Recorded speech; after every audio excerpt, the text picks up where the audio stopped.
Et comme prévu, comme promis, nous retrouvons Arnaud Aimé, spécialiste transport chez SIA Partners, pour parler de ce trafic aérien, notamment cette reprise de l'aérien. Bonjour Arnaud Aimé, merci d'être en direct avec nous ce matin. Petite réaction à ce qu'on a vu il y a Bonjour. quelques minutes, ces compagnies aériennes dépassées par la reprise de la demande. Elles manquent d'avions, elles manquent de personnel. C'est la situation en ce moment. Oui, en fait, c'est même la situation, pardon, depuis début 2021, depuis la reprise du trafic, surtout du trafic loisir, depuis le printemps dernier, depuis Pâques. On a vu les pagailles, notamment dans les aéroports. Plus que les compagnies aériennes, c'est les aéroports qui ont été saturés en 2021. En Europe, je pense notamment à Amsterdam et Heathrow à Londres. Sur 2022, sur fin 2022, pardon, la situation commence à s'améliorer et sera à nouveau le cas en 2023 avec les recrutements qui sont à nouveau là.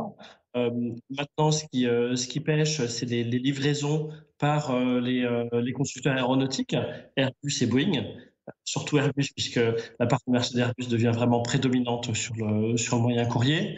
Les compagnies aériennes, elles espèrent maintenant, au-delà du retour du trafic global, le retour à la normale du trafic affaires, qui jusqu'à présent était en deçà des niveaux de 2019. Et puis, comme on le sait, ce trafic affaires, c'est celui qui apporte la plus grosse contribution à la marge pour les compagnies aériennes. On s'est souvent posé la question du trafic d'affaires. Vous pensez que les compagnies vont pouvoir retrouver les niveaux d'avant la crise sanitaire? Aujourd'hui, les entreprises sont beaucoup plus regardantes sur les déplacements de leurs collaborateurs. Ce que je pense et ce que pense la majorité du marché, c'est que oui, on retrouvera les niveaux de 2019 avant crise sanitaire. La question, c'est quand exactement. On prévoit que ce soit assez imminent, 2024 ou 2025, et qu'ensuite la hausse tendancielle se poursuive, parce que avant la crise sanitaire, il y avait quand même une hausse tendancielle du voyage d'affaires.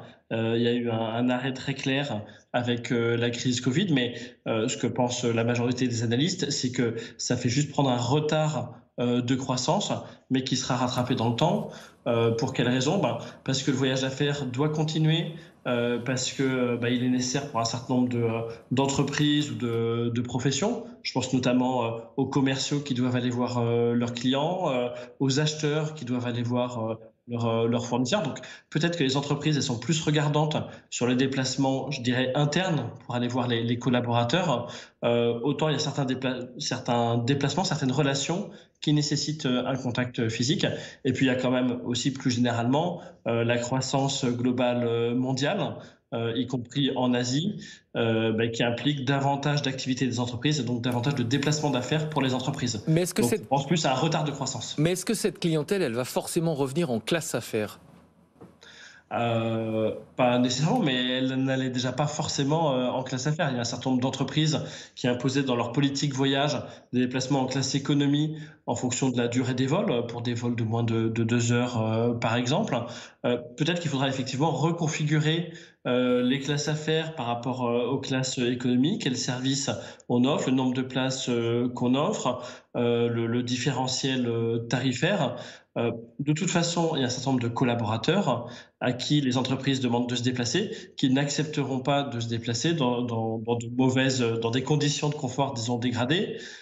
Je rappelle qu'il y a aussi en ce moment non seulement la pression que mettent les entreprises sur les déplacements d'affaires, mais il y a aussi la pression que subissent les entreprises sur le marché du travail.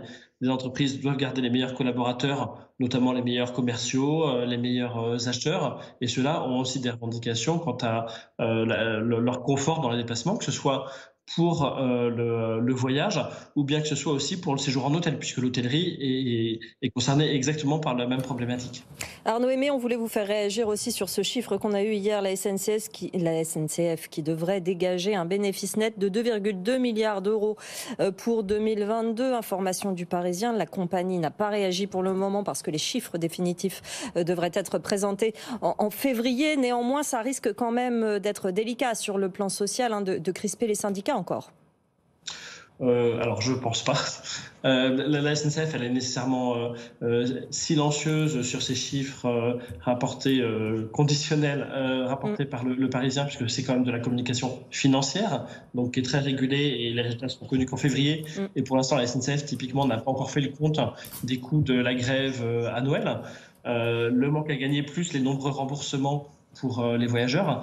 Et puis aussi, grève ou pas grève, hausse de rémunération des contrôleurs ou pas, embauche de contrôleurs surnuméraires ou pas. Dans tous les cas, 2023 devrait être moins bénéficiaire que 2022. La SNCF a peu subi encore cette année 2022 la hausse des coûts de l'électricité parce qu'elle avait des contrats signés à l'avance. Autant en 2023, elle est prendra de plein fouet. Je rappelle que la SNCF, c'est l'entreprise la plus consommatrice d'électricité en France. C'est plus d'1% de la consommation française, l'équivalent d'un réacteur nucléaire. Donc, une explosion des coûts de l'électricité pour la SNCF, une poursuite de la hausse moyenne des salaires. Il y a eu 6% cette année, il y aura encore 6% en 2023, alors que par contre, les tarifs, eux, sont plafonnés par l'État. Vous vous souvenez que le gouvernement a imposé ou suggéré très fortement à la SNCF de bloquer la hausse moyenne des tarifs en dessous de l'inflation, donc plutôt autour de 5%, ce qui ne permet pas de répercuter la hausse des coûts de l'électricité.